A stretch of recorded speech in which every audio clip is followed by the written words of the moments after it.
महाराष्ट्र में स्वराज शक्ति सेना अध्यक्ष करुणा मुंडे ने कहा कि शहर में बुनियादी सुविधाओं का अभाव है।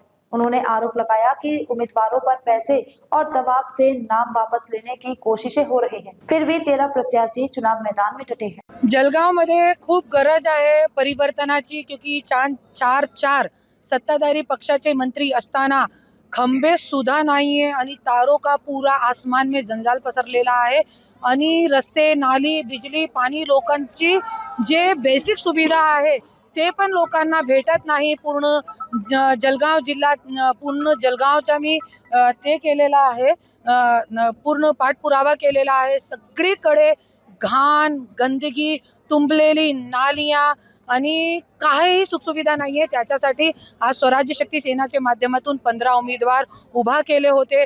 2 उमेदवारने माघार घेतली आहे। 3 लोकांनी बंडखोरी केलेली आहे। आज मोठे मोठे सत्ताधारी लोक 10-10 लाख रुपये देऊन दबाव तंत्र वापरून आमचे उमेदवाराला माघार घेण्याचा प्रयत्न करत आहे। त्याच्यामध्ये 2 उमेदवार आमचे फुटलेले आहे, पण जे आहे आता आपले 13 उमेदवार राहिलेले आहे आणि ते लोक खंबीरपणे लढणार आहे।